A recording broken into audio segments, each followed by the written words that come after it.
lo que es la parte de la exposición. Tenemos también ahí temas como los personajes dentro de las obras literarias, qué papel juegan, cómo se comportan, de qué manera hacen que el autor esboce un perfil y que les da vida y creación a estos personajes. Vamos a comenzar.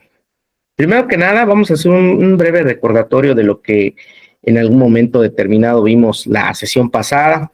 Vimos lo que era la parte de la reseña, vimos sus componentes, sus elementos principales, de qué manera estaban conformados, la parte de los textos como tal, argumentativo, expositivo, de descripción. Y bueno, puntualizamos cada punto, dimos algunos ejemplos correspondientes ahí al estudiante para que les pudiera quedar un poquito más claro. En la primera gráfica que tenemos vamos a hablar de la estructura general de la reseña. Por ahí habíamos mencionado la clase pasada que la reseña era básicamente pues una connotación correspondiente a una breve semblanza. Habíamos comentado que pudiera ser de manera afirmativa o negativa, dependiendo el lado o la perspectiva de la persona dentro de un medio de comunicación en cuestión a una emisión o recepción de la información y de lo que queríamos transmitir, ¿no? Ahí nos damos cuenta que la reseña en particular cuenta con una estructura pues básica. Estamos tratando como de tener un mapa aquí conceptual donde los elementos tienen una sincronía, en donde dice que la reseña, por ejemplo, pues es un texto de tipo argumentativo o expositivo, dependiendo la esencia como tal o el énfasis que queramos darle dentro de la estructura. Generalmente se utiliza en la parte de la cuestión literaria, ¿no? Pero puede caer en escenarios en donde también las reseñas pueden ser de tipo crítico, que básicamente era lo que comentábamos la sesión pasada dentro de esta estructura como tal, ¿no? Y también dice que cumplen un propósito, como lo estamos viendo en la diapositiva, que tienen un propósito que puede ser de describir, tratar de darle alcance a una descripción dentro de la reseña, dentro de esta composición, ¿verdad? Para que pueda, como su nombre lo indica, describir la eventualidad, las circunstancias, los escenarios correspondientes que se hayan dado de acuerdo, por ejemplo, si fue una obra literaria o fue una parte argumentativa descriptiva de alguna reseña de tipo, puede ser cultural, cinematográfico, puede ser inclusive crónica, etcétera, ¿no? Y después dice que también puede ser el hecho de analizar toda esta serie de información que se va adquiriendo conforme a la eventualidad, puede describir ciertas circunstancias, pero no solo eso, sino también analizar las eventualidades que se van dando, pueden ser de manera secuencial, pueden ser de manera histórica, y este análisis nos permite a nosotros conocer de cierta forma la forma en cómo se fueron dando los acontecimientos, y en las obras literarias, principalmente en lo que es la estructura literaria, pues conocer, digamos, todo el enriquecimiento de la trama, y esto nos dice hacia dónde, de origen hacia destino, dónde va enfocada todo ese texto argumentativo, ¿no? El hecho de tener la capacidad de un raciocinio analítico nos conlleva a poder estructurar de manera más clara las ideas y de poder entender lo que el emisor, en este caso, el autor de una obra literaria, nos pretende en algún momento determinado transmitir, recordando de que el lenguaje debe de ser muy homólogo, debe de tener y contextualizar una temática que al final del día, pues, la audiencia nos pueda entender, ¿sí? Debe de ser de manera eficaz, de manera directa, ¿sí? Tratando de conjuntar todos estos elementos que nos ayuden a entender de manera más correcta, ¿no? Y también, como lo dijimos en la clase pasada, debe ser de un tipo de juicio crítico, no solo describirlo, no solo analizarlo, pero también dar una crítica constructiva que nos permita en algún momento determinado argumentar, ¿sí? La acción, la forma en cómo se fueron desarrollando estos eventos. Por eso las reseñas generalmente son prácticamente la forma en cómo un emisor da a conocer la información y alguien más la recepciona, ¿sí? Habíamos comentado que si nosotros empezamos a divagar dentro de estos textos, la idea principal puede ser que el emisor lo recepcione de alguna manera más generalizada y ya no específica, de acuerdo a la obra literaria que estamos tratando. Y esto pone como un tela de juicio al emisor de tal manera que el receptor pues pueda pensar múltiples ideas, múltiples circunstancias, múltiples escenarios y no conceptualice y no consolide solamente la idea central, ¿no? De la que se está hablando. Y esa crítica como tal, habíamos comentado también que puede ser una crítica constructiva positiva o una crítica negativa, dependiendo, como lo había mencionado, de la perspectiva que nosotros le queramos dar, ¿no? Porque también ahí el autor a veces en las obras literarias genera la construcción de la información enfocado a una crítica negativa, o también puede ser de índole a tener una crítica de manera constructiva positiva, ¿no? De dar un argumento preciso en beneficio de la obra, tratando de solventar las particularidades de los personajes y de cierta forma construirlos, esbozarlos para que estos personajes pues puedan tener un grado de representación dentro de la misma y ponerlos en algún momento determinado en escenarios como héroes o en todo caso como personajes que en su momento cumplieron el objetivo, la misión, o son destacables dentro de la obra literaria. O todo lo contrario, hay personajes que en algún momento determinado, pues su función principal es, como lo dice, ¿no? Entorpecer la misión del personaje principal y esto lo lleva a una trama, a un escenario pudiera ser de crítica negativa, ¿no? De la ocasión como tal, ¿no? Que se esté presentando. Pero bueno, ahí está en el esquema, pues la estructura como tal que le pudiéramos dar dentro de ese esbozo, ¿no? Dice, ¿con qué objetivo? ¿Con qué objetivo se hace? Pues básicamente esto, ¿no? Dice, con el objetivo de examinar, pero ¿qué precisamente se va a examinar? Dice, pues dependiendo la reseña que estemos dando, ¿no? Habíamos platicado también en la sesión pasada de la construcción de la argumentación en la crítica para poder, pues, poder hacer reseñas de tipo cultural, a lo mejor musical, de película, teatral, de libros, inclusive, ¿no? O de eventos que en algún momento determinado hayan ocurrido en la vida común, pero que se pueda esbozar. Recordemos que esto es parte de una comunicación, de un lenguaje como tal, humanístico, que en algún momento determinado el ser humano desarrolla, ¿sí? Por el hecho de las eventualidades o de las acciones o de los momentos que en algún momento, perdón la redundancia, en algún momento determinado sucedan y él sea una persona que pueda tener esa capacidad de la construcción del conocimiento y de la información como tal, ¿no? Y no solo eso, que pueda dar su perspectiva de acuerdo a cómo él la percibió y de acuerdo a cómo la está emitiendo para que otras personas pues puedan entenderlo, ¿no?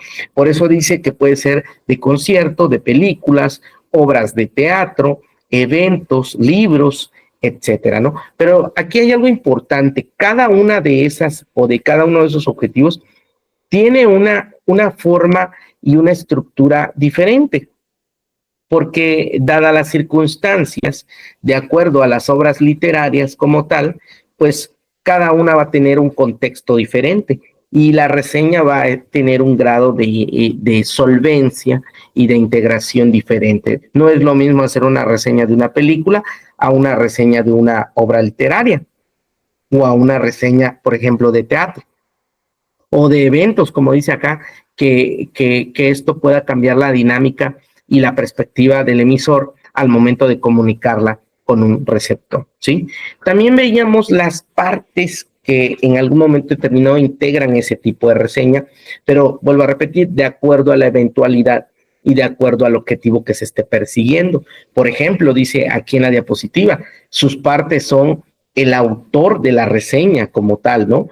El compendio de la obra, el juicio crítico que emita, título de la reseña, referencia de la obra, ubicación del autor y de la obra. Entonces son elementos importantes, son componentes que van a ser esenciales al momento de emitirla, ¿sí? No sabemos y no contextualizamos en algún momento cuando nosotros hacemos ese tipo de trabajos y de circunstancias que se prestarían a poder dar la información de manera completa.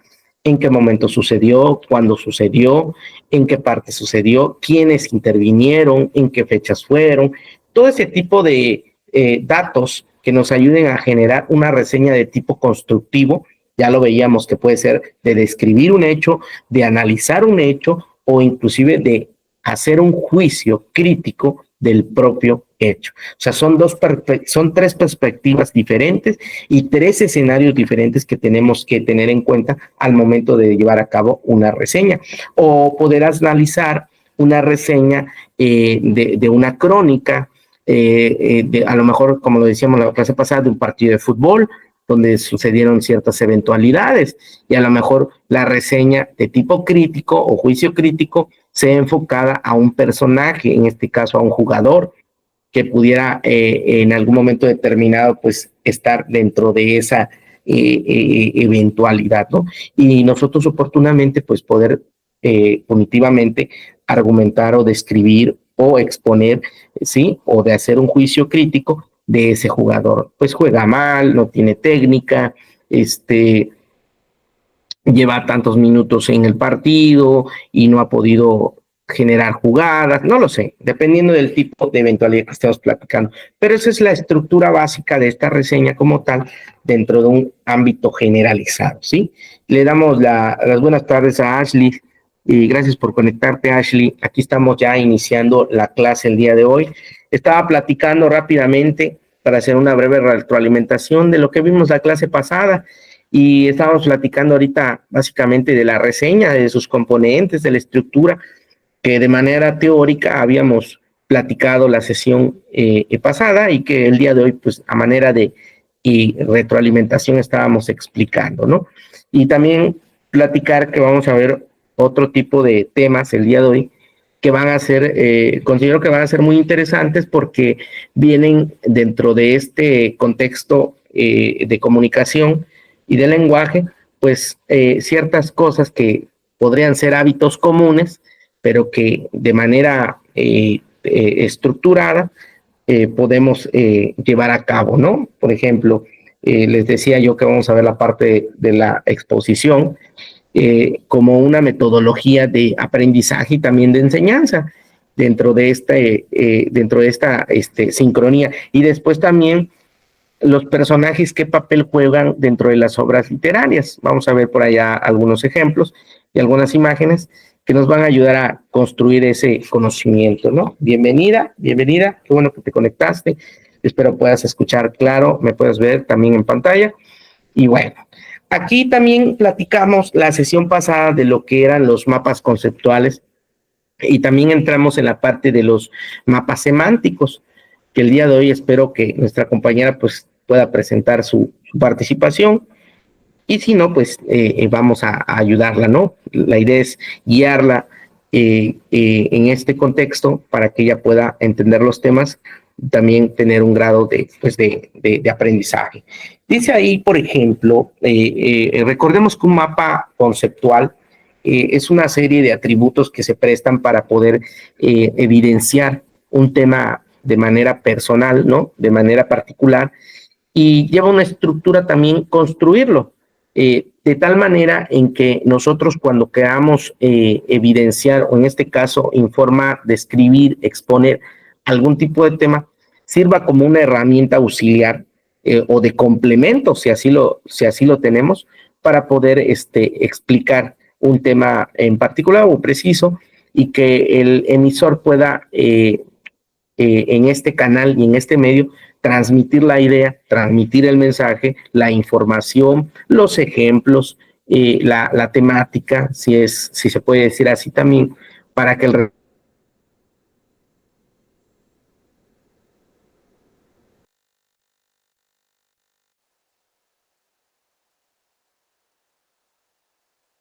queremos expresarnos y nos sirva para poder comunicarnos, ¿no? Pero bueno, dice, ¿cuáles eran las diferencias entre el mapa conceptual y el semántico? Que fue una de las cosas que también tratamos en la sesión pasada, un poquito más rápido, que no se nos acababa el tiempo. Y dice ahí, los mapas conceptuales y los semánticos presentan algunas similitudes, no quiere decir que sean iguales, ¿sí? Por ejemplo, permiten representar cómo se relacionan distintos conceptos, ¿sí? Dependiendo del grado de tema que estemos viendo, podemos utilizar estas herramientas que nos sirven como medio de apoyo cuando deseamos, pues, llevarlas a cabo, ¿no?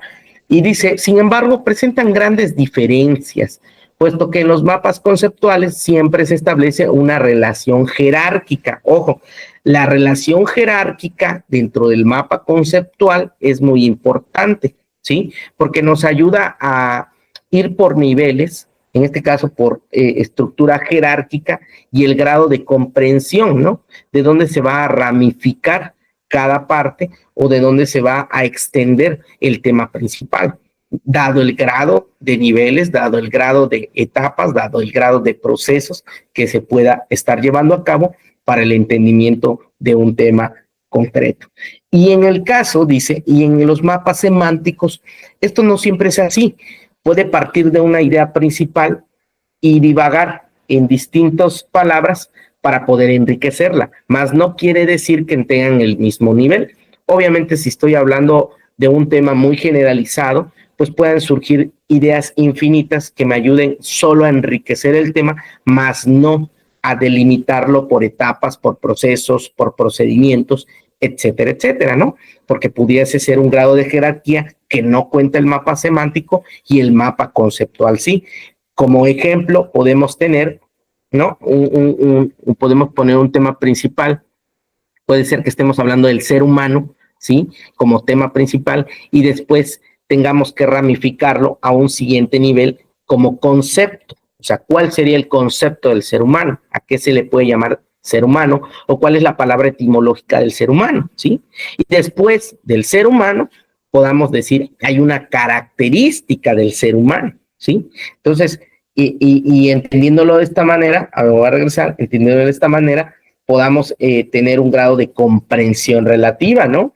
Por ejemplo, ahorita quiero ponerles en pantalla un ejemplo, ¿sí? Le voy a poner un ejemplo en tiempo real de un mapa conceptual, ¿sí? Para que les pueda ir explicando. Digo, considero que está quedando claro, pero sería mejor una conceptualización pues, de carácter y más visual para que podamos entenderlo, ¿no? Voy a tomar un ejemplo del agua rápidamente. Digo, al final del día solamente es como nada más es para poder, pues, conocerlo, ¿no? De qué manera se va a contextualizar esta parte, que por cierto, hoy en día la tecnología ha avanzado y ya hay hasta páginas web precisamente que se especializan en hacer mapas conceptuales, ¿sí? Por ejemplo, estoy poniendo aquí páginas. Yo en lo particular no lo utilizo porque, pues no sé, me gusta más, un poquito más lo tradicional, porque considero que tengo ¿cómo se puede decir? El control de la información y de lo que yo quiero postular en esa herramienta visual, ¿no? Pero muchos lo que hacen ahora con las inteligencias artificiales o las páginas que crean este tipo de situaciones, pues pueden nada más meter la palabra y automáticamente se ramifica todo lo pertinente a conocer, ¿no? Un mapa conceptual como tal. En algunas ocasiones también hay páginas que independientemente que te hagan la estructura y la forma, también tú puedes agregar la información o especificar la información que tú quieres, como por ejemplo, ahorita estoy viendo en pantalla la de Lucidchart, la de Canva. En Canva también se pueden hacer mapas conceptuales, en Creatly, en MeetMeister, como por ejemplo, ¿no?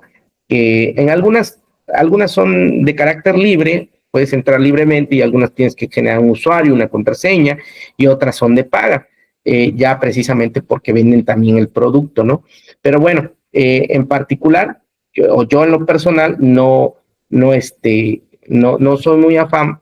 De repente sí las he utilizado, pero no como tal de manera general, ¿no? Yo prefiero controlar yo la información precisamente a poder crear una de estas, ¿no? Pero hoy en día es muy eficiente esa herramienta, como les decía, porque nos ayudan pues básicamente a eso, a eficientar el proceso de transformación del conocimiento, y es una herramienta que está disponible en algún momento determinado, ¿no? Bueno, aquí les voy a compartir en tiempo real. ¿Dónde estoy? Aquí, ok. Un ejemplo nada más, o a manera ilustrativa para que ustedes puedan visualizarlo. Ahí está. Ahí está. Cómo esto nos ayuda a entender, ¿no? El mando de jerarquía que lleva. Y este ejemplo lo utilicé, digo, para que ustedes pudieran, pues nada más tener una idea de cómo va por la jerarquía cuando es un mapa conceptual, ¿sí? Ahí vemos, por ejemplo, que la estructura básica o el tema principal se llama cadena alimenticia, perdón, cadena alimentaria, ¿no? Ese es el tema principal, pero también si se dan cuenta puede ser un tema muy generalizado, no específico, y es ahí donde dice el autor, ¿no? O el creador de este conocimiento dice, oye, pues voy a utilizar ciertos componentes o ciertos temas o subtemas que me ayuden a ir que el grado de información se vaya entendiendo conforme a etapas, ¿no? O conforme a niveles o de forma jerárquica. Dice, está hablando de cadenas alimentarias y luego mete lo que es la parte de productores. O sea, ¿quién crea los productos? ¿Quién los elabora? ¿Quién inclusive los siembra? ¿O quién los provee, no? Y en este caso dice que son productores, cadena alimentaria de productores como tal. Y esto, pues, nos ayuda a entender que del tema principal nos está connotando que va a hablar de quiénes, de dónde, del origen de las cosas de una cadena alimentaria, ¿no? En este caso los productores, y después dice, en el mismo nivel de jerarquía, dice consumidores, o sea, quiénes produces y quiénes consumen dentro de la cadena alimentaria. Para posteriormente dice descomponedores, dice ahí, ¿no? Está utilizando un tercero, un auxiliar, y dice, oye, profe, pero ya entendí que dentro de la cadena alimentaria, pues hay un nivel jerárquico, y en el segundo, pues nos habla de productores, consumidores, y dice ahí quienes descomponen, ¿no? Descomponedores, dice. Pero ¿qué es un productor, no? Porque relativamente, si estaba yo hablando hace ratito el ejemplo, si llego a poner, por ejemplo, acá el ser humano como tema principal, yo en el segundo nivel, pues tengo que definir quién es el ser humano, ¿no? Porque también podría decir ser humano y me irme a la cuestión de género, ¿sí? Entre hombre o mujer, pero entonces, para empezar, ¿qué es un ser humano? Entonces lo tendría que conceptualizar, porque ese es el tema principal, pero tal vez yo sí lo entienda como emisor, pero como receptor yo no entienda lo que es un ser humano, ¿sí? Y entonces me tendrías que decir, oye, el ser humano, ¿qué significa, no? O cuál es el concepto como tal de ser humano. Y dice aquí, en el caso de productores, dice, fabrican su propio alimento, dice, y en este caso está hablando de plantas. Igual y pudo haber colocado hortalizas, granos, ¿sí? A lo mejor pudo haber puesto animales, no lo sabemos, ¿verdad? Porque es un tema muy generalizado. Por lo que yo veo y entiendo este mapa conceptual, únicamente se está alineando a una cadena alimentaria, más no dice de cuál, solamente lo puso como ejemplo. Entonces hay productores, ¿quién produce? Pues frijol, arroz, leche, huevo, carne, o sea, es un campo y es una ramificación más grande, pero él dice, no, solo productores, quienes producen, en este caso puso a lo mejor como ejemplo plantas, quienes consumen se alimentan de otros seres vivos, y de y de ese componente generan un grado y una jerarquía diferente, dice, se clasifican en consumidores de primer orden, consumidores de segundo orden, consumidores de tercer orden. En el caso de los primeros dice que son herbívoros, en el caso de los segundos carnívoros, y en el otro pues omnívoros, o sea que comen de los dos, tanto carne como plantas, ¿no? Entonces vean cómo va ramificando la información y la estructura como tal. No solo lo avienta de manera generalizada sin orden, sino hay una estructura que nos ayuda a entender y en un grado de entendimiento y aprendizaje a formar la estructura básica de la ordenanza y de la jerarquía de la información. Esa manera de ejemplo, nada más. Y después dice, los descomponedores, esa no la había escuchado, dice, se alimenta de materia en descomposición. Ah, ok, ya entendí. O sea, nosotros consumimos ciertos alimentos, pero esos alimentos una vez que a lo mejor ya no sirven, que ya lo consumimos, o que en algún momento dado se echan a perder, alguien viene y los descompone, ¿no? Y dice ahí bacterias y hongos. Ah, ok, dentro de la cadena alimentaria hay productores, consumidores y quienes descomponen la materia orgánica. En este caso, los productores, quienes lo producen, quienes los consumen, tanto herbívoros, carnívoros y omnívoros, y también dentro de la descomposición, pues básicamente van a estar presentes las bacterias y los hongos. Lo veo muy generalizado, muy amplio, y a pesar de que nada más utiliza algunas palabras, ¿sí? Porque igual y nos podríamos ir qué tipo de bacterias, qué tipo de hongos, qué tipo de carne, y hacer más grande el mapa conceptual. Pero la idea aquí solamente era como ejemplo, ver la estructura y la jerarquía conforme se va cómo se compone este mapa conceptual, ¿no?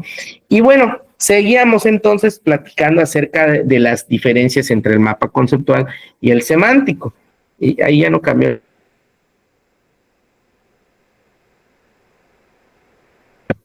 A ver otra vez. Ah, ok, ya está. Ahora sí. Regresamos. Y ahora sí. Entonces decía que también, además de los mapas conceptuales, los conceptos se unen mediante líneas o flechas y palabras de enlace para formar proposiciones, es decir, oraciones que sirven para definir el tema. Lo mismo que en algún momento determinado estamos viendo que podemos utilizar como recurso, ¿sí? En cambio, en los mapas semánticos, los conceptos únicamente se vinculan mediante flechas o líneas. A manera de que el autor en algún momento determinado tenga la simplicidad o la eficiencia de poderlo utilizar como un instrumento visual. No quiere decir que con llenarlo de información, pues técnicamente me esté sirviendo para poder transmitir el mensaje. Porque si yo soy un profesor que con 2, 3 palabras logra generar un argumento válido, visual, auxiliar, y doy a entender ese conocimiento frente a mi audiencia, pues puedo lograr el objetivo. Hay quienes utilizan más información y hay quien utiliza menos información. La idea principal es que el receptor no carezca del conocimiento, no carezca de la estructura y que paulatinamente se le vaya dosificando esa información de tal manera que pueda entenderla, analizarla, comprenderla e inclusive utilizarla. Y que esa es la idea principal de este proceso de la comunicación como tal. Y sirven como herramientas auxiliares dentro de un ámbito. Inclusive dentro del ámbito académico se utilizan demasiado, ¿sí? Porque precisamente su objetivo es ese, ¿sí? Poder transmitir el conocimiento, como lo dice la teoría general de la asignatura. Y bueno, ahí vemos un mapita ya más resumido de todo esto que ya les he estado platicando ahorita, que dice mapas conceptuales, los dos representan relaciones entre conceptos, ojo, pero más se da el caso en donde hay una relación jerárquica en los mapas conceptuales que no en los mapas semánticos. Pudiera tener una relación jerárquica, pero no quiere decir que es una condicionante, porque lo dice ahí, no siempre está presente. En el mapa semántico es como la idea principal y no necesariamente tiene que ir conforme a etapas o tiene que ir de forma jerárquica, sino que yo tiro la idea principal y otorgo un conocimiento de tal manera que enriquezcan a la palabra, más no quiere decir que es como una secuencia de la palabra, ¿sí? Igual y puedo decir ser humano, y puedo decir hombre, mujer, y puedo decir características de hombre y mujer, alto, flaco, gordo, etcétera, pero no que tenga una jerarquía, sino que lo haga de manera, pues, generalizada, ¿no? A lo mejor utilizando una estructura circular, a lo mejor utilizando una estructura modular, ¿sí? De acuerdo al esbozo que yo quiera y de acuerdo al campo aplicativo, ¿sí? O a la generalidad de un mapa semántico. Y luego dice, hay una vinculación de los conceptos. En el mapa conceptual se realiza mediante líneas o flechas y palabras de enlace nada más. Y en el caso de los mapas semánticos, solo se realiza mediante flechas o líneas. O sea, en el mapa conceptual se le agregan palabras, pueden ser preposiciones, que en algún momento determinado las ayuda a poder guiar el concepto con la definición, el concepto con la característica, ¿no? Porque pudiera haber dicho el ser humano como concepto, y de acuerdo al concepto se presta o se da para que guiemos a una característica, tanto de hombre como de mujer, ¿no? El ser humano cuenta con ciertas características, ¿no? O tiene ciertas características, o puede tener ciertas características, que son palabras nada más de complemento, que nos ayudan a guiar el enfoque de la información. Y el otro dice proposiciones, oraciones definitorias. En el caso del mapa conceptual, hay mediante palabras de enlace, dice, y en la otra no hay, solo se vinculan por conceptos, ¿sí? O sea, tengamos en cuenta que toda esta serie de herramientas como tal, de manera textual, de manera comunicativa, nos sirven precisamente para eso. No quiere decir que una esté mal y otra esté bien, solo es un complemento, algo auxiliar que nos ayudan a poder transmitir la información y que el emisor y el receptor utilizan un lenguaje común, de tal manera que pueda ser homólogo para poder comprenderlo. Entonces, eso es lo que pensábamos en una primera instancia y en una premisa acerca de este tipo de herramientas, ¿no? Que nos ayudan de manera literaria, nos ayudan de manera sintáctica, inclusive en algunos momentos, de acuerdo a cómo se estructuran, cómo se escriben, etcétera, porque inclusive hay hasta palabras que tienen un escaso conocimiento y de repente nosotros no las sabemos interpretar. Bueno, es precisamente esas herramientas que nos ayudan a poder ponerla en orden, en estructura, organizarla y de manera guiada poder transmitir el conocimiento. Ahora, hasta aquí hay alguna pregunta acerca de lo que acabo de explicar. Y por ahí se conectó Ángeles Bumas, dice ahí Ángeles, Ashley y Yajaira Ríos, dice. Tenemos 2 participantes nuevos. Creo que el sábado pasado, si no me recuerdo, estuvo Yajaira, o me equivoco, o también estuvo Ashley. Bueno, no me acuerdo ahorita la verdad. Pero bueno, espero que si tienen alguna pregunta me la pueden hacer ahí en el chat. ¿Sí? Si tienen alguna duda me la pueden hacer en el chat. Y ahí les voy a abrir ahí el chat para que puedan hacer alguna pregunta correspondiente a esto. ¿Sí? Y si no, pasamos al siguiente tema. Esto que acabo de explicar fue básicamente de la sesión pasada como un proceso de retroalimentación y ahora vamos a ver otros temas que de acuerdo al módulo pues tenemos que abordar, ¿no? Aquí hay un tema interesante que desde que lo vi particularmente nos ayuda no solo precisamente a darle un contexto de comunicación y lenguaje, nos ayuda inclusive y nos fomenta en lo que es la parte de valores y de inclusive hasta recurso socioemocional, porque el ser humano está acostumbrado en algunas ocasiones a interactuar con la sociedad, con los individuos, con las empresas, y esto se presta para que lo hagamos de una manera desleal. Cuando digo desleal es porque ahorita que explique el tema se podrán dar cuenta. Fíjense, les voy a dar un dato nada más como para que vayan socializando dónde se esboza esta parte. De acuerdo al índice de competitividad, todavía en el 2000, creo que era 2021, si no mal recuerdo. En una muestra que se realizó de 250 promedio países, se midió, o lo que se midió fue el grado de corrupción.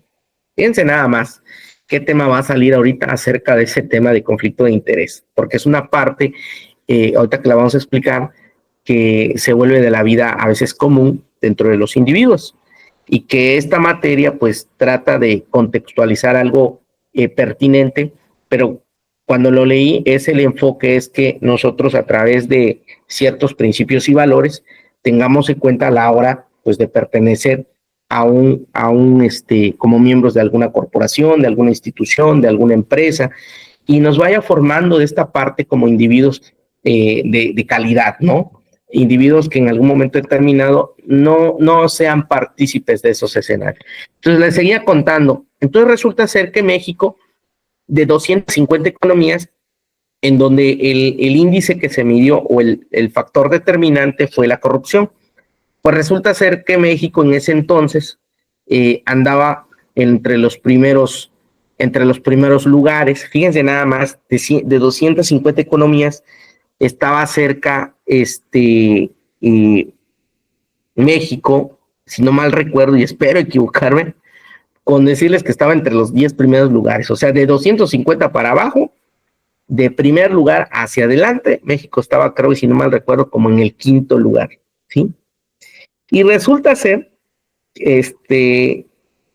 estamos hablando de muchas economías, principalmente economías como Estados Unidos, Suiza, pues todo, yo conceptualicé en ese informe en su momento, inclusive metían a países de Latinoamérica, pues todo en conjunto, ¿no? Y me llamó mucho la atención el grado de vulnerabilidad que tenía pues nuestro país, ¿sí? Que estaba entre los primeros lugares. Y ahora, y ahí te voy a platicar a otra cosa. En el grado educacional, en esos años, de 250 economías, estábamos como por ahí en las 50, 59, y después caímos como a las 63, porque caímos, no avanzamos, caímos. O sea, nos alejamos más del primer lugar, pero estábamos entre el rango de 50 y 60 de 250 economías. ¿Qué quiere decir esto? Que sí somos, bueno, según la sociedad mexicana es muy corrupta, pero en el grado educacional estamos peor.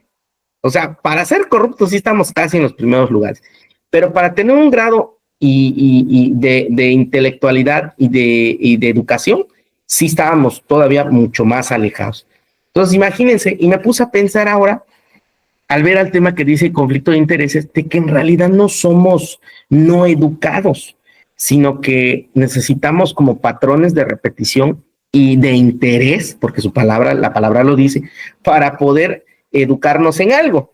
Y no solo eso, sino que nosotros traemos ahí la estructura básica, inclusive el conocimiento, y si no lo desarrollamos, para poder hacer prácticas desleales. Y ahorita van a ver por qué.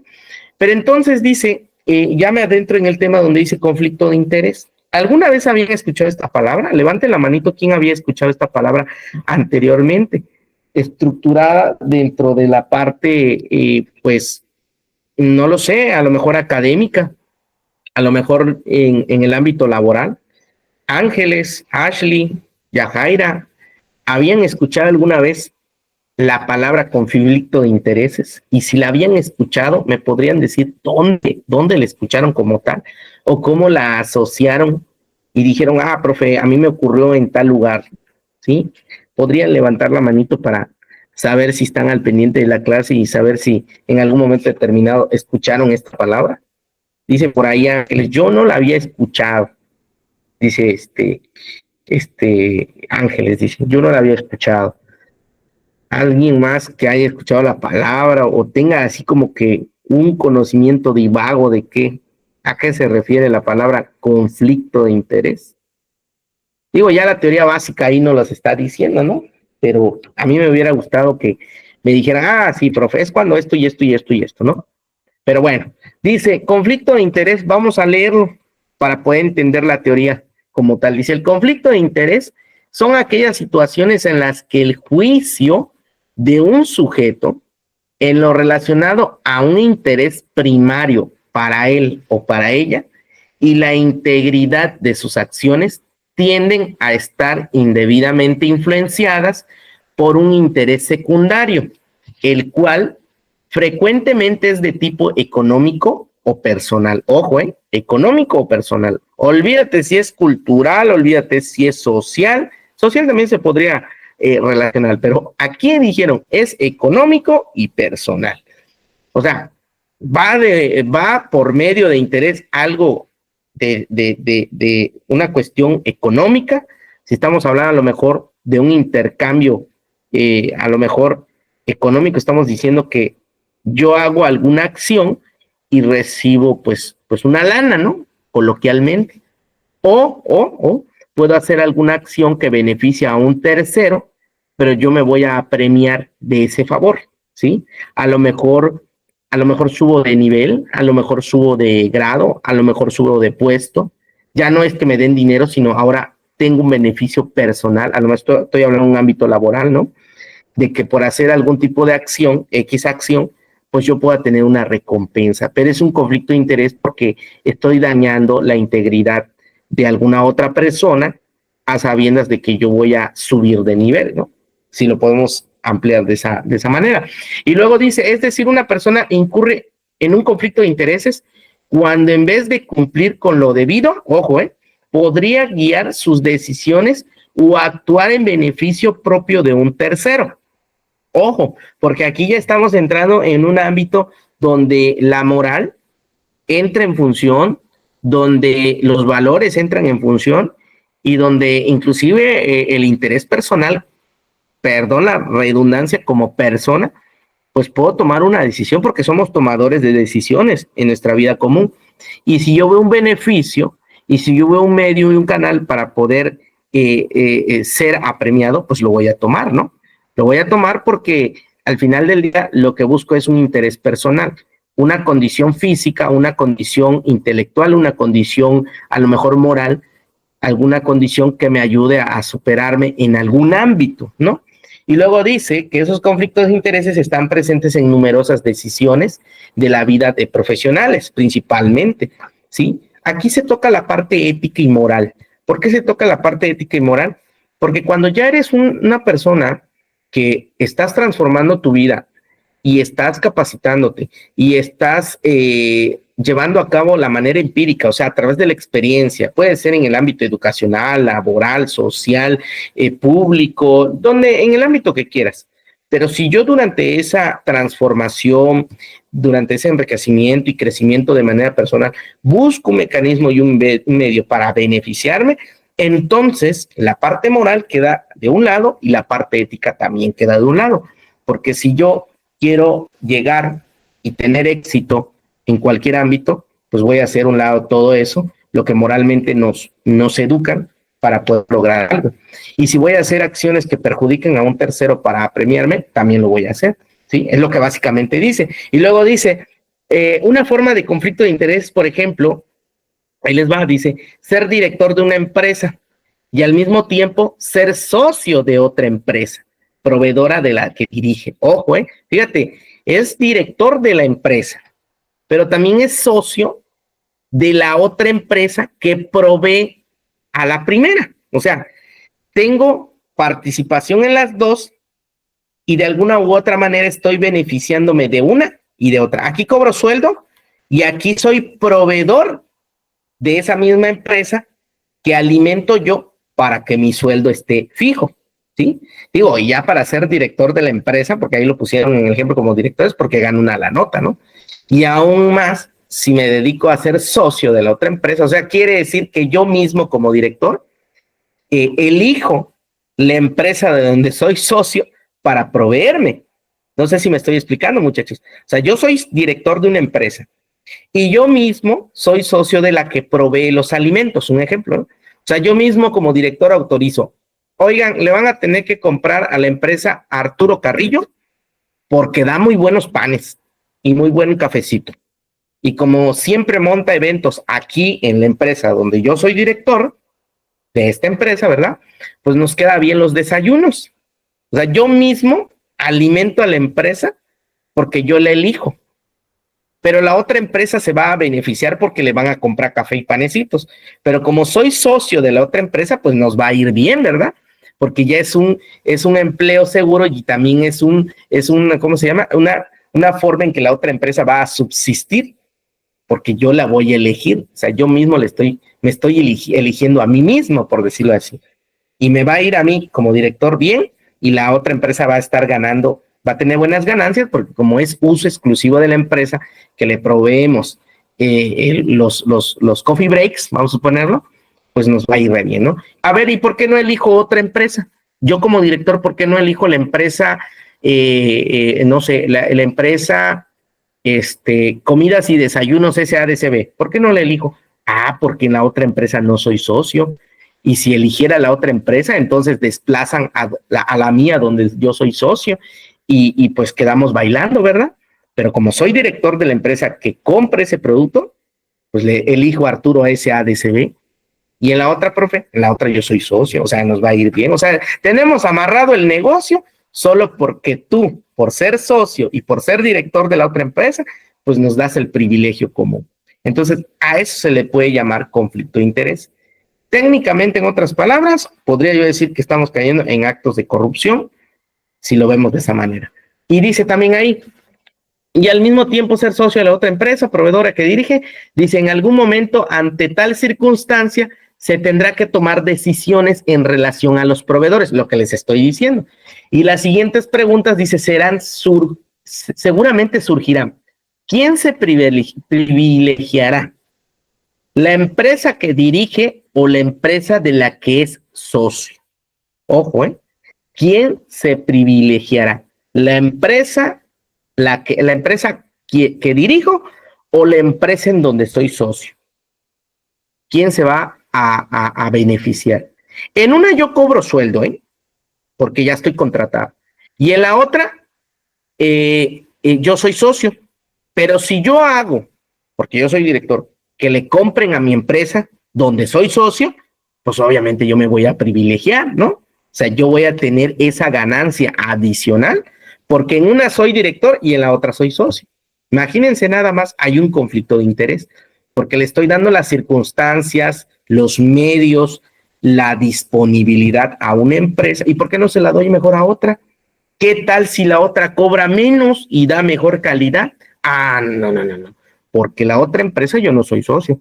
Y en esta que vende caro y en esta donde soy socio, en esta sí la elijo como director. O sea, yo mismo le doy el consentimiento a la empresa para que le compre a Arturo SADCB. Pero Arturo SADCB vende más caro, tiene menos calidad. Ah, pero esa es la que yo quiero como director. Oye, ya sé por qué la elegiste. ¿Por qué? Porque tú eres socio de esa empresa y te estás llevando tu lana.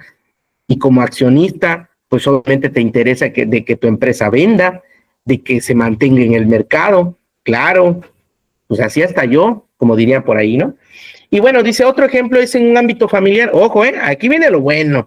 Les digo que se pone bueno esta. A mí me encanta y si me están escuchando así con claridad, ¿quién no ha pasado por eso? A mí me encanta esta parte. Dice, otro ejemplo, en un ámbito familiar. Ya vi que están pensando, sí, ya me pasó, ni me lo vaya a mencionar. Dice, es la situación con la que iniciamos este tema. Dice, ¿qué tan objetiva sería tu valoración en el concurso de canto? Dice acá.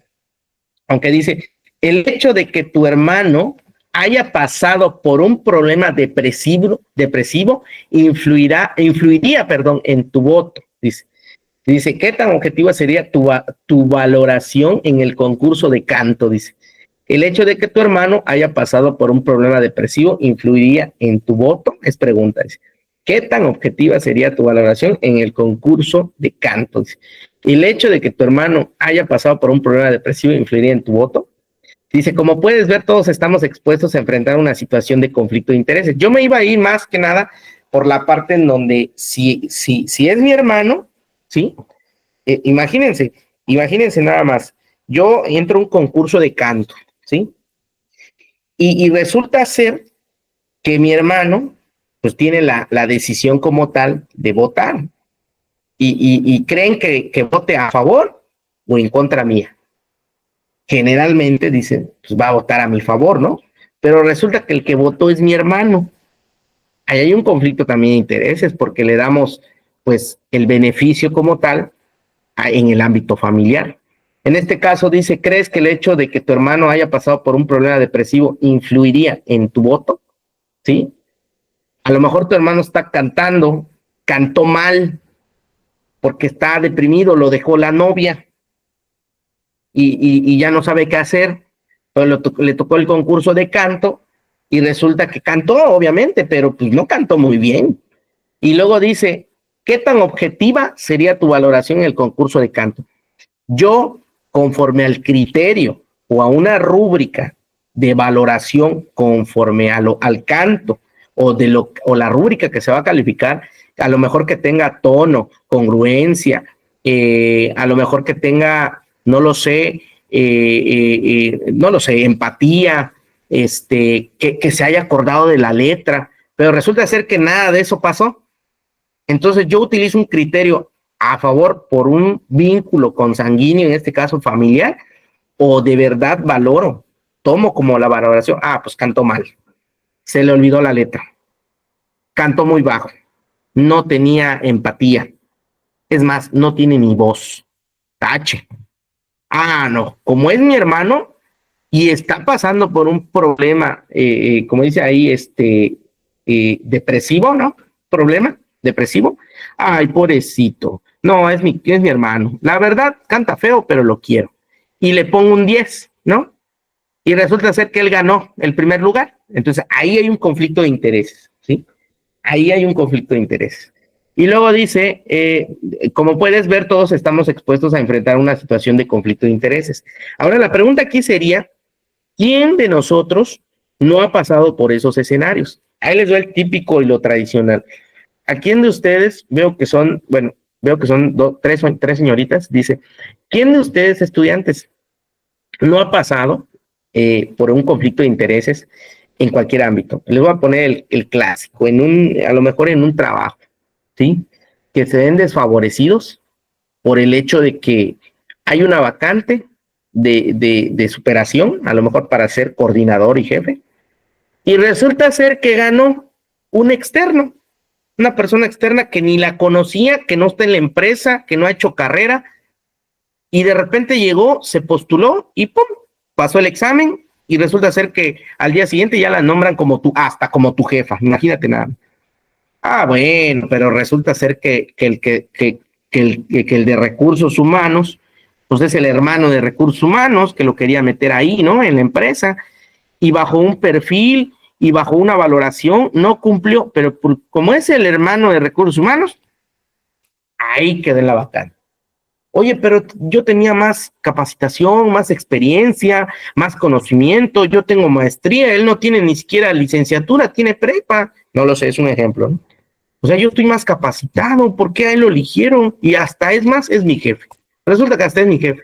Y te das cuenta de repente cuando estás en el ámbito laboral de que ni siquiera sabe cuál es el procedimiento, no conoce el puesto, no sabe hacer nada. Pero es el hermano del recursos humanos y resulta ser que lo metió. Entonces, nos damos cuenta en este ejemplo de que el conflicto de intereses puede estar asociado a cualquier ámbito, ¿sí? Y en alguna situación, pues prestarse para que este conflicto de intereses nos perjudique o perjudique a un tercero. Ahí está la lámina que quería mostrarles, donde dice básicamente, ya me pasé, no quería que vean eso. Dice, conflicto de intereses, dice que es igual a corrupción. ¿Corrupción en qué sentido? En cualquier ámbito. Si podemos cambiar el día de hoy nuestra perspectiva como individuos en el ámbito ético, profesional, de manera intelectual, de manera decisiva, objetiva inclusive, para poder hacer las cosas debidamente, pues lo debemos hacer. Sin embargo, nuestra sociedad en algún punto se ha fraccionado y ha vuelto este conflicto de intereses a una cuestión personal, a una cuestión probable. Y donde dice que el conflicto de intereses, dice, es potencial, dice, aparente, dice, real. Y luego dice, se va directo a una corrupción, dice. Persona servidora no se abstiene. O sea, cuando eres una persona que no se abstiene, vas a caer en ese ámbito.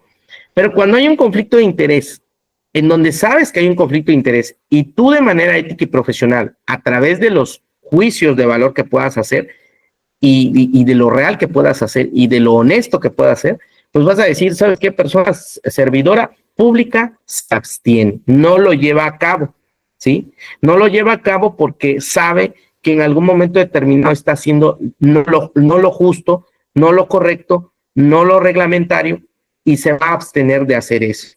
La pregunta es, entre todos los individuos, ¿cuántos han hecho lo correcto y cuáles han tomado una decisión en donde se beneficien? ¿Sí? Y esto es muy apremiante porque nos damos cuenta que desde ahí comenzamos mal.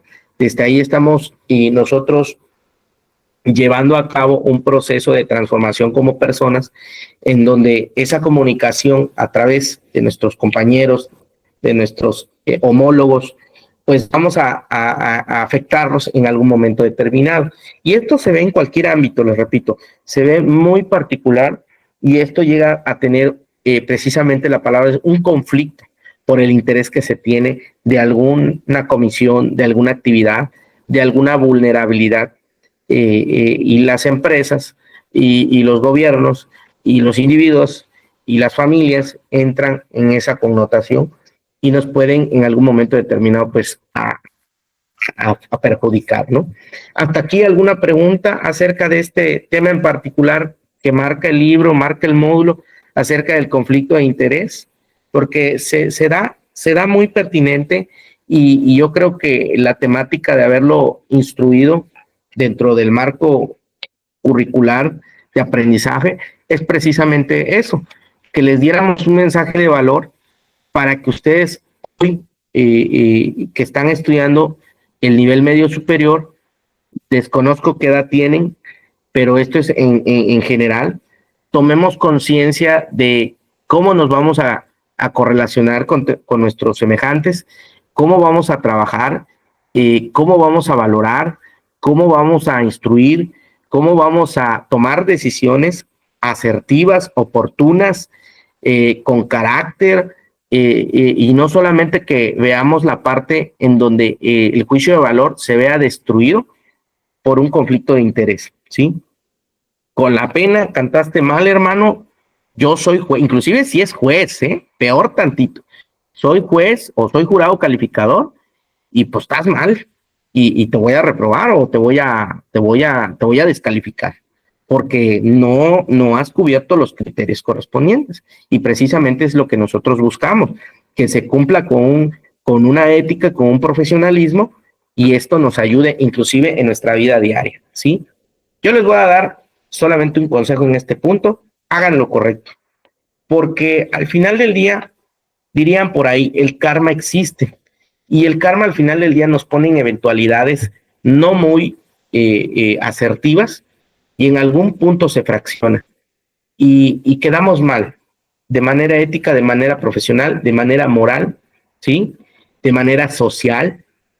En el conflicto de intereses se da mucho en las instituciones, en donde inclusive hoy en día ustedes lo pueden ver en las noticias, en las redes sociales, cómo hay funcionarios públicos que en algún momento determinado tienen al hermano, a la hermana, al papá, a la mamá en la plantilla de trabajadores de instituciones de gobierno. Eso es conflicto de interés.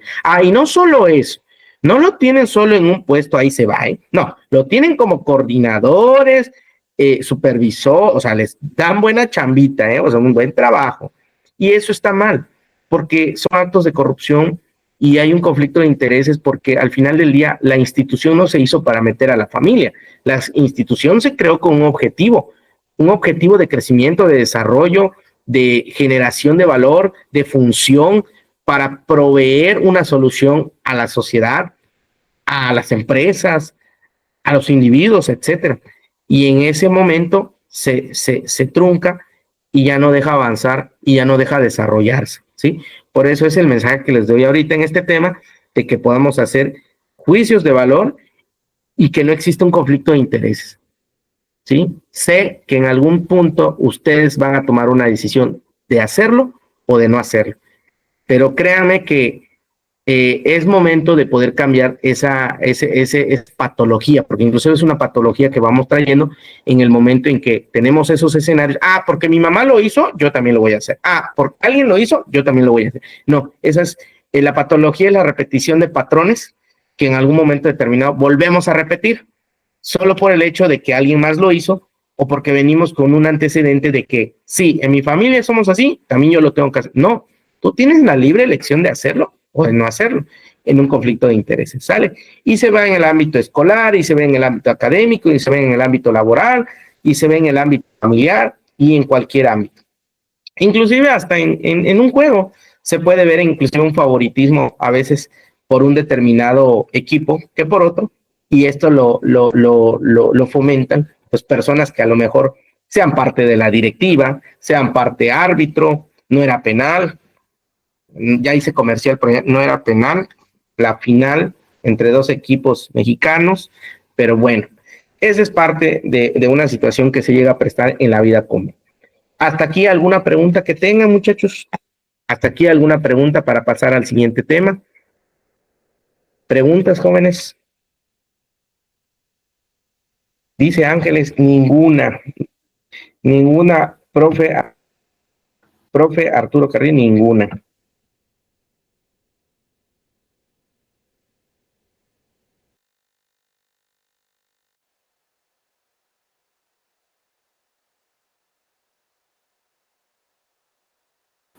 Pues bueno, continuamos porque el tiempo se va y ya tenemos 8:15 casi. Bueno, acá son 8:15, allá en el puerto de Manzanillo, Colima, si es que desde Colima nos están tomando la clase, pues me imagino que son las 7:15, aquí ya son las 8:15. Estamos transmitiendo desde la ciudad de Cancún, Quintana Roo, para el puerto de Manzanillo, Colima. Como les repetía, mi nombre es Arturo Segundo Carrionos. Estamos llevando a cabo la clase de Lengua y Comunicación 2, si no mal recuerdo, y espero que los temas estén quedando a profundidad, como deben de ser, asertivos, directos, concretos, enriquecedores, para que ustedes pues puedan empaparse de todas estas clases, ¿no? Igual saludamos al público en general, porque esta sesión se va a grabar y oportunamente la van a poder disfrutar, pues todas las personas que quieran ver la clase del día de hoy, cómo se está llevando esta relatoría, esta experiencia de vida conformada por un servidor y todos los temas que estamos publicando y presentando, ¿no? Por ahí dice, a ver, en el chat, ¿no? Ninguna, ok, perfecto. Bueno, vamos a continuar. Otro tema importante. Aquí yo creo que también ustedes han sido partícipes en algún escenario mínimo de haber visto una película y luego las películas se sacan de obras literarias, ¿sí? Se llevan como dicen, a la pantalla grande. Y dice ahí que quiénes son los personajes dentro de uno de los temas que marca este módulo. Los personajes, ¿quiénes son en realidad? ¿Qué papel juegan? ¿Cómo se crea un personaje? ¿Qué perfil se le da a un personaje? Si se dan cuenta, ahí les puse imágenes alusivas de obras literarias que inclusive las encontramos tanto en películas como literal en textos literarios. Pueden ser novelas, cuentos, ¿sí? Fábulas inclusive, etcétera, ¿no? Porque los personajes pueden ser de dos tipos. Pueden ser personajes creados que en algún momento determinado a lo mejor existieron, y también pueden ser personajes ficticios, ¿no? Y la ficción siempre está presente, ¿eh? Yo creo que ahí, pues, con temor a equivocarme, de las 5 imágenes, creo que todos los personajes son ficticios. No creo que haya habido un Harry Potter que tenga la varita mágica, ¿verdad? Y si la tuvo, pues a lo mejor existió antes que nosotros, pero no creo. Todos son personajes ficticios.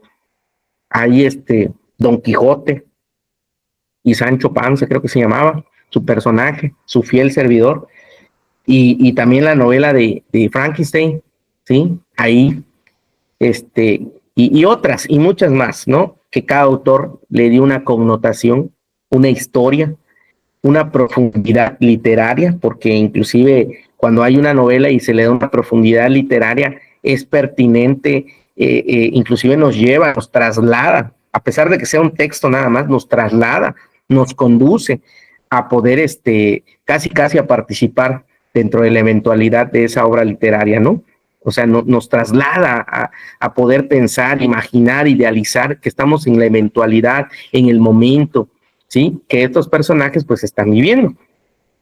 Pero, ¿a qué se le llama personaje? ¿A qué se le llama personaje? ¿Alguno de ustedes me quiere ayudar leyendo la palabra personaje ahí en la diapositiva? ¿Alguien tiene la disponibilidad? Ángeles, Ashley, Chajaira, ¿me podría apoyar leyendo el primer párrafo que está ahí, que dice la palabra personaje? ¿O todos vienen ahí ocupados? Porque se vale, ¿eh? Además de que ahorita están en casita, ya están, no, o vienen en el camión, o yo qué sé, ¿no? Pero bueno, ¿alguien levantó la mano? ¿Nadie? No se preocupen, ¿eh? No pasa nada. Pero bueno, digo yo, para descansar un poco la palabra, digo, la voz, dice, yo tengo mucho ruido en mi casa, dice, no te preocupes, no pasa nada, Ángeles, No se preocupen, yo afortunadamente estoy acá transmitiendo y no tengo ruido. De repente ahí el cachorro empieza a ladrar, pero no pasa nada. Yo lo leo, no se preocupen. Dice, la palabra personaje, escuchen bien esto porque se pone interesante. Dice, la palabra personaje tiene su origen en el término latino persona, que a su vez comparte la misma raíz griega, prosopon, que significa máscara.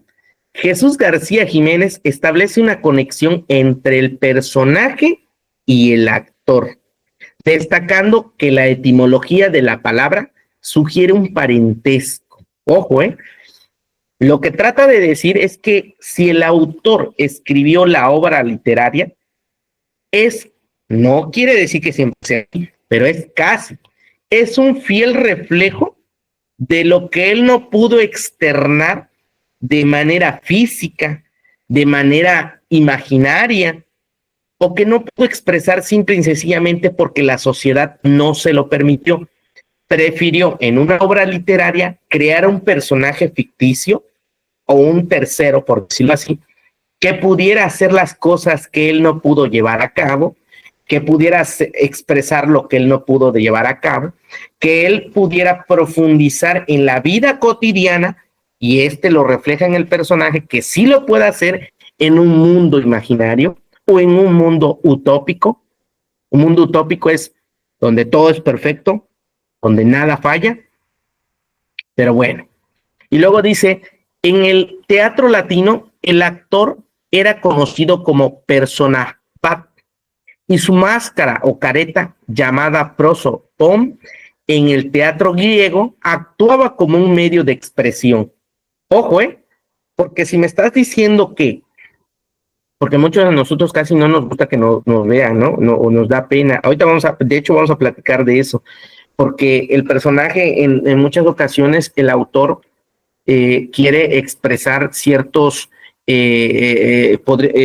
estética, cierta dinámica, cierta, ¿cómo se dice? Se me fue la palabra, señas, expresiones que él no puede hacer porque tal vez le dé miedo, tal vez le dé pena, tal vez le dé tristeza, y en algún personaje sí lo puede plasmar de tal manera que lo proyecta, ¿sí? Ante el que lo vaya a ver, en este caso, como una obra literaria, el lector, y que se introduzca, por decirlo así, creo que se introduzca, dentro del personaje y lo lleve a realizar o lo lleve a conocer el perfil del personaje y la trama que se está desarrollando, lo que va a hacer el personaje o quién simboliza el personaje. Y decía ahí que cuando se utiliza una máscara es porque la expresión que nosotros no queremos demostrarle a otro individuo, lo podemos hacer con una máscara, ¿no? Y esto se presta porque inclusive hay eventualidades culturales donde las máscaras son particularmente expresivas, connotan algo, ilustran algo, delimitan algo, expresan algo. O sea, ahora, por ejemplo, les podría dar un ejemplo como los carnavales, que no sé si en Manzanillo, Colima o en otras partes de la República ya están empezando los carnavales. Anteriormente yo recuerdo que se usaban, si no eran como caretas, sino máscaras también, y precisamente las personas generaban una personalidad, un personaje que transmitía o daba a transmitir precisamente la expresión de risa, de alegría, de en algún momento determinado de expresión que simplemente la persona como tal que lo está personificando no puede hacer, pero ya disfrazado le da ese enfoque como tal, ¿sí? Y entonces dice que el personaje pues puede adentrarse en lo que la persona no puede hacer, lo hace el personaje, o sea, lo hace un segundo, pero no es una persona de manera tangible, sino es alguien que él crea, ¿sí? A través de esa máscara, a través de ese personaje. Y luego dice ahí, nada más como para cerrar, actuado como un medio de expresión, permitiendo al público percibir cómo el actor se sumergía en las distintas facetas y profundidades del papel que interpretaba, ¿sí? Y pone como ejemplo, algunos ejemplos de personajes son Emma Bovary, de Madame Bovary, Gustave Alfred Gustave Flaubert, perdón, Ulises de la Odisea en la novela de Homero, Alicia de Alicia en el País de las Maravillas, de Lewis Carroll, La Maga de Rayuela de Julio Cortázar, que son obras literarias particulares que en su momento pues nos trasladan, nos transmiten un mensaje, a pesar de que nada más es un texto, te llegan a envolver y te llegan a transmitir la esencia, el conocimiento, puede ser la alegría, la comedia, el suspenso que pueda traer la obra literaria, ¿no? Digo, yo la he visto en caricatura, la de Alicia en el País de las Maravillas, creo que también estaba la película, la que salió, pero a mí en lo particular no me gustó mucho la película. Ahí estoy haciendo una reseña, imagínense ya. No puedo creer, ya estoy dando un ejemplo de una reseña, ¿no? De una película. A mí en lo particular no me gustó, me gusta más la caricatura. No lo sé, tal vez porque pues son personajes caricaturescos, tienen un toque inclusive más para niños que para personas adultas. La trama es diferente, a pesar de que tiene la esencia principal, la trama es diferente. Ya te hacía una reseña, profe. Entonces son comparaciones que yo puedo hacer, ¿no? Pero bueno, acá hay algo importante, no sé si en la siguiente diapositiva sí, perfecto, que voy a comprender, ya les di ahí, ya les dejé ver, es que tiene como un grado de retroceso esto. La siguiente diapositiva, porque precisamente el tema se presta y quería expresarlo y manifestarlo. Dice, acciones y decisiones de los personajes. Esto se pone bueno porque yo quiero llegar a pensar que después de clase, cuando veas una película, ya no la vas a ver como generalmente la vemos, ¿no? Bueno, una película y listo. No, ahora vas a hacer una crítica constructiva, vas a hacer una reseña, vas a saber el personaje, por qué lo hace de esta manera, por qué salva las vidas, por qué en algún momento determinado mueren. Hasta esas me encantaban, que el personaje, después de que hizo gran trabajo, al final muere y todo. Pero así lo quiso el autor, ¿no? Inclusive el productor o el director y los que hicieron la película, así decidieron que el final fuera, porque en algún momento determinado querían acaparar la atención del público, ¿no? Del televidente, del que va a ver la obra literaria, la obra en escena, etcétera, ¿no? Así lo decidieron. Y a veces le dan ese grado de importancia. Dice, acciones y decisiones de los personajes. Las decisiones y acciones de los personajes en una obra literaria son elementos fundamentales que contribuyen al desarrollo de la trama y la construcción de la historia. Ojo, ahí yo les puse a esta, ¿cómo se llamaba? Se me fue el nombre, de Juegos del Hambre. Que el personaje de entrada, cuando inicia esta película, pues es la que realmente se preocupa y quiere hacer un grado de confrontación con ese, ¿cómo se llama? No sé cómo decirlo, con el gobierno, ¿no? Que los dividió en distritos y que al final del día, pues, por tradición, los confrontaba en una serie de juegos para poder, como que valorar la supervivencia, porque de eso se trataba. Digo, no les importaba quién ganara y quién moría, sino cómo desarrollaban los juegos, y también esto se lo vendían pues a personalidades que tenían un estatus diferente, ¿no? Y dice así, estas acciones y decisiones pueden tener un impacto significativo en el desarrollo del personaje, así como en el curso de la narrativa, dice. Aquí hay algunos aspectos a considerar en este tema. Motivaciones y objetivos. ¿Qué motivaciones tenía este actor u objetivo en la película para poder hacer lo que hizo? ¿Sí? O sea, la idea era de sobrevivir de entrada, pero olvídate ya de sobrevivir, de transmitir el mensaje, porque ella en la película transmitió el mensaje de decir, oye, ¿sabes qué? Yo tengo un objetivo particular, pero también lo quiero enfocar a tal decisión que yo tomé. Y no solo eso, dejar un legado, porque luego dejó un legado, ¿sí? Dice, las decisiones y acciones de un personaje a menudo está impulsado por sus motivaciones y objetivos. De entrada, sobrevivir. De entrada, alimentar a su familia. Y durante el transcurso de la temática, de la obra, pues quiso enfrentar al Capitolio, era el Capitolio, quiso enfrentar al Capitolio y demostrarles que no son las cosas como ellos lo colocaban, ¿no? Inclusive cambió las reglas. No ella como tal fue al Capitolio y modificó las reglas, sino sus acciones hicieron que las reglas básicas que ya estaban anteriormente se pudieran modificar, ¿sí? Entonces, vean cómo vamos analizando esta película, digo, en función a los temas que estamos comentando, pero esa es la idea principal, ¿no? De estos aspectos tan relevantes o acciones y decisiones de los personajes.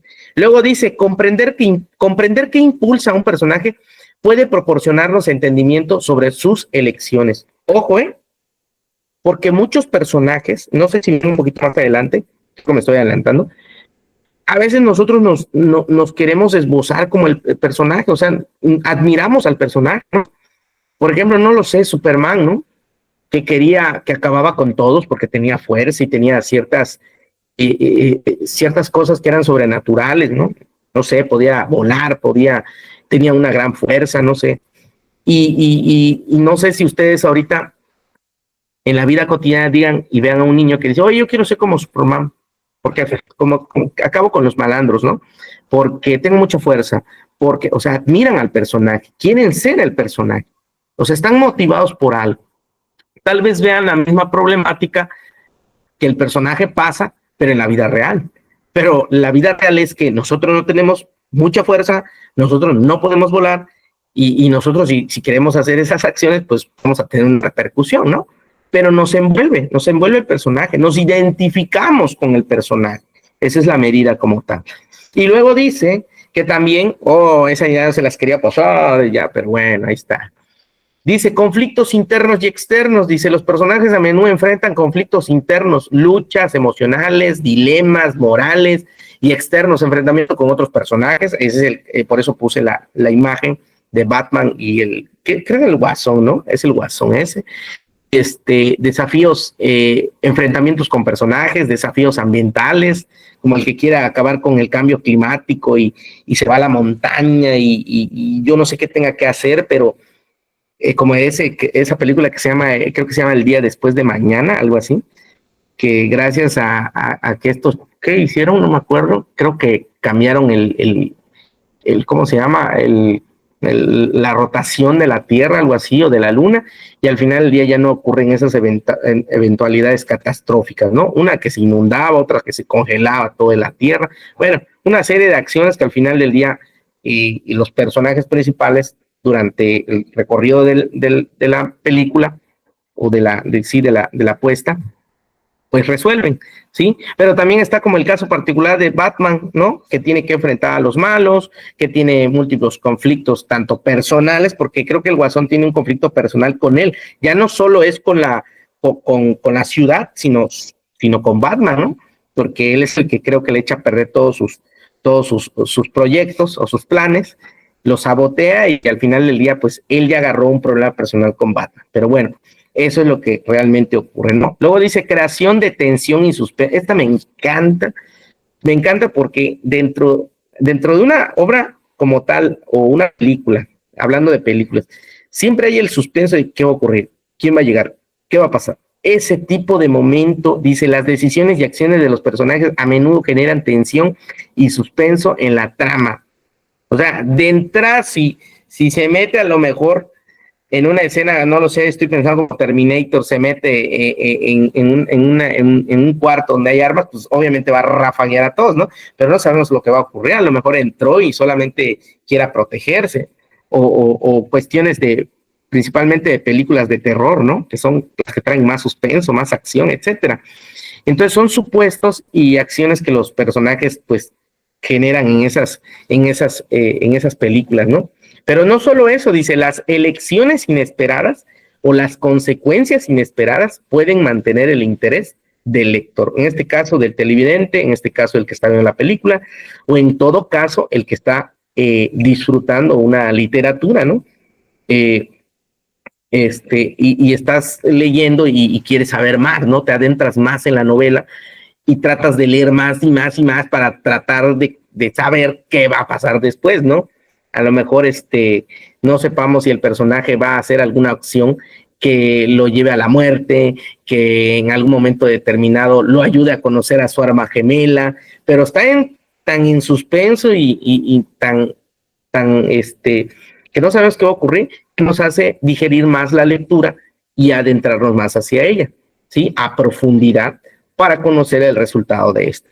Y luego dice consecuencias. Las acciones de los personajes tienen consecuencias, ya sean positivas o negativas. Estas consecuencias pueden afectar la dirección de la trama y la relación entre los personajes. Desarrollo de la trama. Las decisiones y acciones de los personajes son motores clave para el desarrollo de la trama. Cada elección puede abrir nuevas direcciones para la historia y afectar al destino final.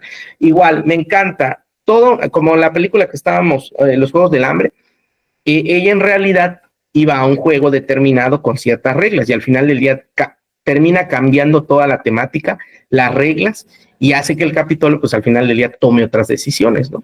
Pero bueno, eso es en la película, ¿no? Y nosotros, tal vez si no la hemos visto, pues no sepamos cuál va a ser el resultado. Entonces, ese es el punto que les estoy comentando hasta aquí. Y luego dice, realiza la actividad de la 3 y de la 14 de tu cuadernillo, dice. Bueno, ahí ustedes van a tener que hacer esa actividad y posteriormente entregármela. Es una actividad, la voy a poner rápidamente para que ustedes la puedan ver. Aquí, por ejemplo, voy a compartir pantalla. Cuadernillo, aquí, compartir. Digo, es rápido, tal vez no ahorita en tiempo real, pero se las voy a dejar como tarita para que me la entreguen.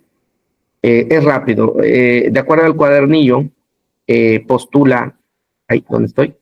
¿Dónde estoy? Aquí. A ver, de acuerdo al cuadernillo, está postulando. Ahí está. Dice así, digo, como ejercicio, a manera de práctica, ¿no? Dice, lee El gato negro de Edgar Allan Poe, prestando especial atención a los personajes, las acciones que realizan y las decisiones que toman, ¿sí? Y dice ahí, relaciona con una línea las características enunciadas con los personajes de la historia El gato negro de Edgar Allan Poe. Dice, personaje principal, narrador anónimo. Es amable, siente amor por los animales, es asesinada, se volvió asesino, de carácter cariñoso, cruel con los animales, tiene delirios, empatía, alcohólico, fiel, juguetón, tiene una mancha blanca, es negro, le surge un odio irracional. Bueno, hay una serie de características que lo van a ir perfilando, ¿no? Lo van a ir esbozando. Dice, el primer gato, dice, la esposa del narrador, Pluto, el segundo gato. Bueno, hay varios gatos acá, pero bueno, ¿no? Yo creo que hasta por lógica podríamos contestar esto, ¿no?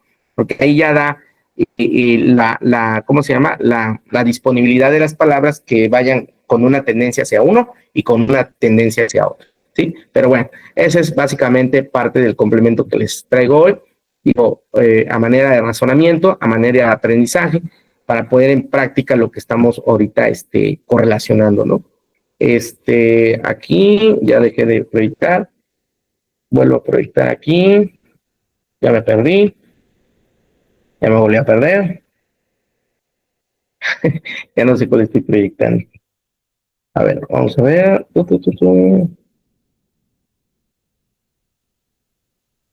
A ver si lo carga.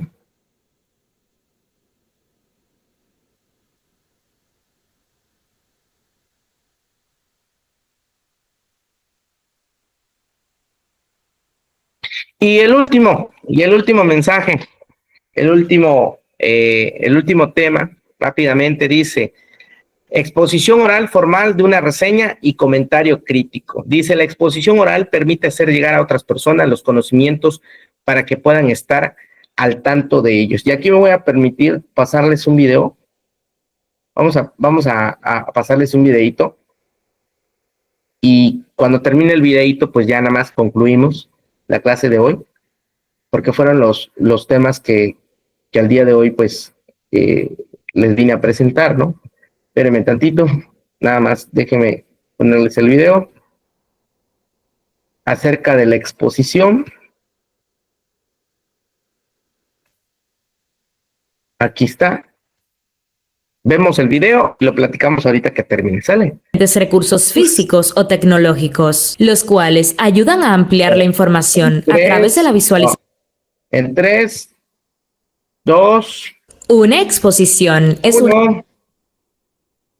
Escuchen con atención en 3, 2, 1, ahora. La presentación oral, en la que una persona presenta una información sobre algún tema de manera espontánea, armónica y dinámica. Esta presentación suele realizarse con ciertos tecnicismos y acompañada de diferentes recursos físicos o tecnológicos, los cuales ayudan a ampliar la información a través de la visualización de esquemas, imágenes o gráficos que permitan mayor comprensión de la información. ¿Cuál es la función de la exposición? Es decir, ¿para qué sirve una exposición? El objetivo de la exposición es presentar información frente a un grupo de personas con la intención de convencerlos o informarles sobre alguna postura frente a determinado tema. Los maestros asignan exposiciones a sus estudiantes con el fin de que estos puedan desarrollar habilidades comunicativas orales, tales como el manejo escénico, su seguridad para plantear diferentes posturas frente a los demás, la capacidad para hablar con fluidez y definir una actitud. Ese es el objetivo de la exposición, sea educativa o no. ¿Cuáles son las características de la exposición? Debe ser coherente, exponer de forma lógica y llevar una secuencia entendible.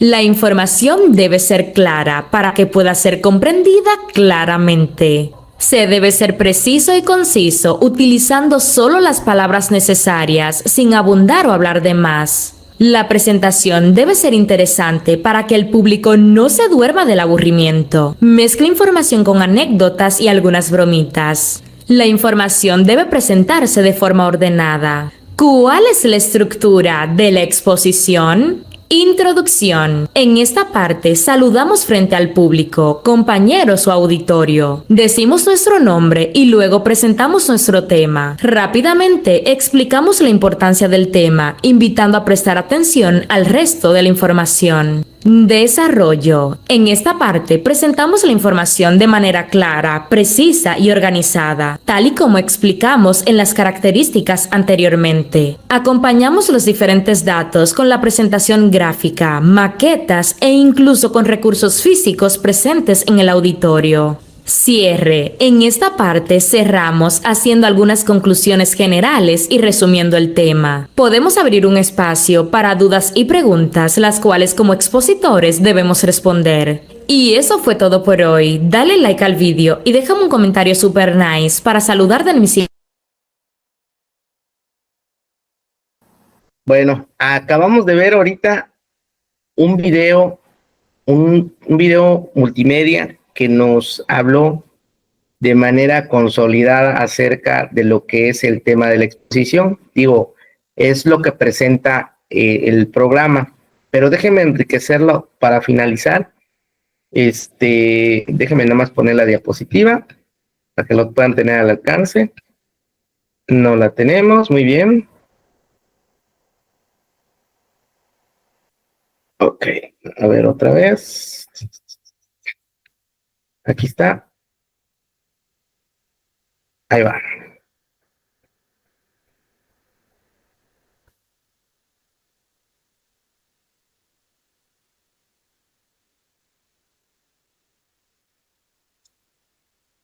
Ok.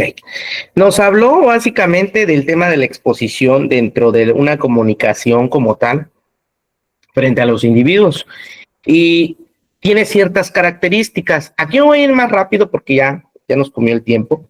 Cuando ustedes vayan a presentar una exposición en cualquier ámbito, puede ser laboral inclusive, académico, o hasta como presentación de trabajo, porque inclusive cuando vamos a los trabajos nos tenemos que presentar de alguna manera, ¿no? O a veces cuando vamos a hacer un proyecto de emprendedor también debemos hacer una exposición. Pero bueno, ahí dice las características de una exposición oral. Yo siempre le digo a mis alumnos, hay como reglas básicas para poder exponer, ¿no? No debe ser tan llenador la información dentro de una exposición, porque eso va a generar de que al lector o al que esté presente lo llegues a aburrir con tanta teoría, ¿sí? Es más, debe de ir en un punto muy equilibrado. El claro ejemplo que estoy utilizando ahorita es la clase del día de hoy. Si ustedes observan mis diapositivas, no tienen, ¿cómo les puedo decir? no tienen un grado saturado de información. Lo pide y lo apremia la propia asignatura, pero no quiere decir que no podamos utilizar recursos alternativos como imágenes que nos puedan representar, que podamos visualizar, que sea concreta y clara el tema para que el que está oyendo o visualizando la diapositiva, pues tenga una guía en particular y una información de manera pues más simplificada, ¿no? Porque toda esta información pues yo la tomé de una base de datos, ¿no? Una base de información que es el manual. Pero si yo me pongo a presentarles el manual tal y como está, pues ustedes van a decir, oiga, profe, es mucha teoría, pero no estamos entendiendo nada. Tal vez si nos hubiera puesto una imagen que vaya relacionada al tema, lo hubiéramos asociado mucho mejor, que es básicamente lo que yo ahorita estoy realizando. La colorografía en una exposición es muy importante. Determina el grado en algún momento determinado de audiencia, de interés que el público pueda tener. Si pongo es más, si no hubiera puesto ni el logo, ni ciertas imágenes y nada más pongo el fondo blanco, pues ustedes hubieran dicho como que no tiene un grado de enriquecimiento, de alusividad, no sé, algo que me llame la atención. Y muchas veces inclusive ni siquiera podamos utilizar ni la teoría ni la imagen, sino solamente podemos utilizar palabras, colores, ¿sí? Dependiendo del grado de complejidad del tema que queramos abordar. El lenguaje debe de ser claro, debe de ser directo, debe de tener los resúmenes correspondientes, las reseñas correspondientes. No debemos de divagar en algún tema que estemos exponiendo. Debe de ser clara la voz. Debemos de tener un conocimiento del tema previo para poder exponer. Si no tenemos el conocimiento previo, pues no vamos a poder ejemplificar, no vamos a poder evidenciar, no vamos a poder pues transmitir toda esa información a nuestra audiencia y la vamos a aburrir y la vamos a confundir, etcétera, etcétera, etcétera, ¿sí?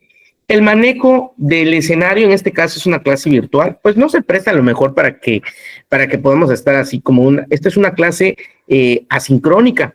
También pueden ver clases sincrónicas que en algún momento tengan que estar en el aula, ¿sí? Compartiendo con un maestro y compañeros, que el escenario ya es distinto.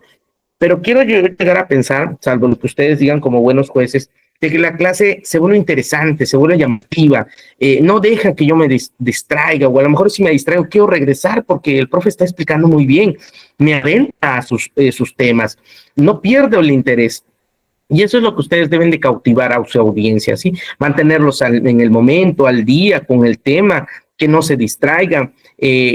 Toda esta serie de características dentro de la expresión oral para que ustedes puedan tener y connotar un grado de audiencia y un reflejo fiel de lo que quieren conseguir. Dice ahí, ¿cuáles son los elementos importantes entonces en una exposición oral? ¿Sí? De entrada, el tema. El tema debe ser enriquecedor, única y exclusivamente con información que realmente nos ofrezca un grado de conocimiento, ¿sí? Porque si metemos teoría sobre teoría sobre teoría sobre, pues sí, lo podemos leer, pero mejor lo leo en lugar de exponerlo. Y la exposición también es una forma de expresar el conocimiento y la información de manera resumida, ¿sí? Utilizando material auditivo, les pasé video, les pasé imágenes, les pasé teoría, inclusive doy ejemplos que si bien no están postulados en la diapositiva, pero se los cuento de tal manera que los pueda yo trasladar al escenario particular, ¿sí? Y quiero pensar que logré el objetivo el día de hoy con ustedes y si en algún momento determinado no lo conseguí, tal vez de eso yo también vuelva a aprender, ¿no? Porque la audiencia es importante para mí, porque el tiempo es importante para mí, porque yo sé que ustedes también ahí de donde están viendo esta clase, pues querían una clase que sea dinámica, no que venga el profe y que me esté durmiendo y esto, aquello, no, al contrario, que tenga un grado de enriquecimiento, que él mismo se involucre, cuente la experiencia, lo empírico, que también traslade en algún momento determinado. Es una computadora, es un video, pero con este profe, wow, no sé, yo siento que estoy en el lugar donde él lo está contando, ¿no? En este momento, ¿no? Pero si estuviéramos en salón, tenemos que tener pendiente a la audiencia, tenemos que hacerle preguntas, tenemos que involucrarlo, podemos hacer un juego, ¿sí? De tal manera que no se pierda la temática, pero sí que le quede claro el tema y que en algún momento determinado esto nos introduzca a un fortalecimiento del conocimiento que estamos adquiriendo, ¿sí? Y por mi parte sería todo. ¿Tienen alguna pregunta o un comentario que quieran hacer en este momento? Yajaira, no recuerdo si era Yajaira o Ashley. Yajaira, ¿hiciste de tu mapa semántico?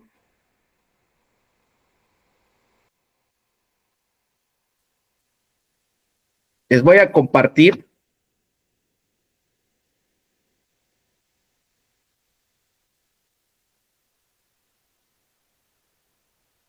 Les iba a compartir, pero mejor no, porque Yajaira, ¿estás por allá? Ángeles, Bumas y Ashley. Ashley y Ángeles, el sábado pasado no recuerdo que estuvieron, pero es pregunta, ¿acaban de entrar o no pudieron conectarse el sábado pasado?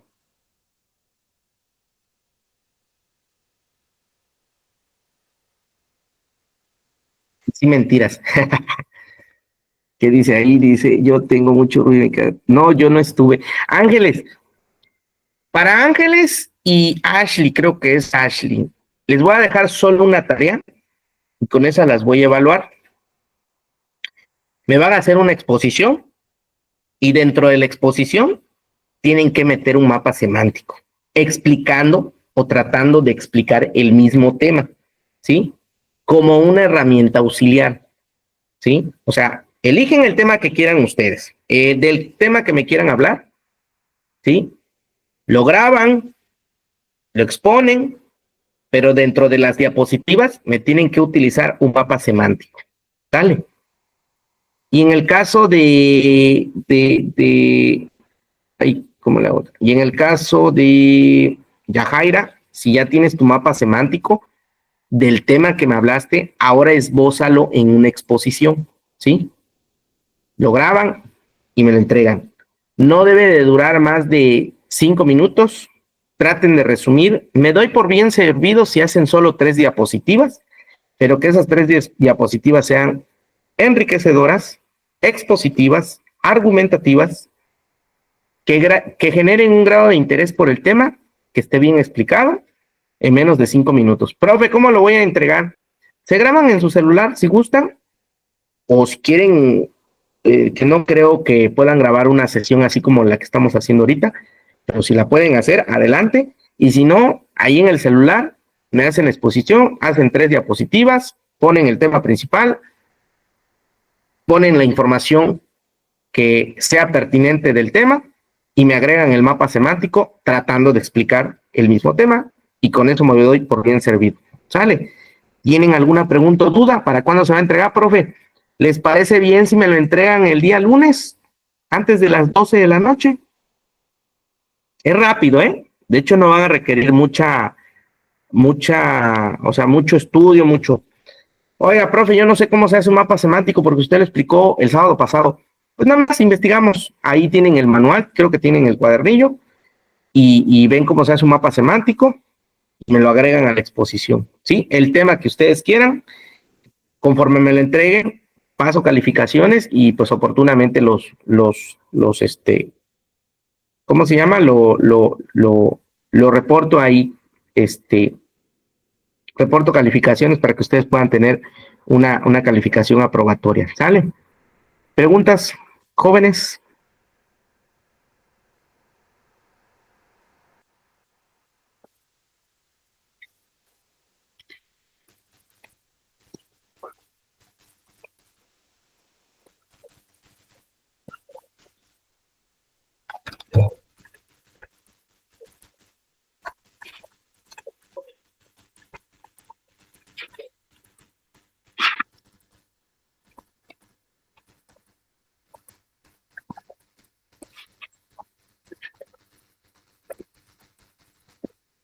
Pues bueno, ahí está la tareita, se los estoy escribiendo en el chat. Profe, ¿cómo lo voy a enviar? ¿Se lo puedo enviar por WhatsApp? ¿Lo pueden enviar? No me gustaría poner ahorita el teléfono acá en el chat porque este video lo ve públicamente todos nuestra comunidad, pero si gustan lo podemos pedir a la coordinación y él se los proporciona. Lo que sí les puedo dejar es mi correo electrónico, si desean mandarlo también por correo electrónico.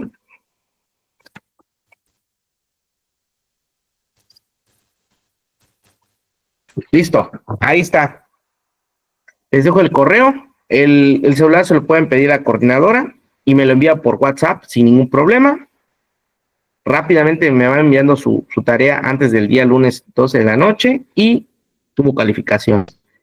¿Sale? No tengo preguntas. ¿Alguna pregunta, algún comentario, alguna duda, jóvenes?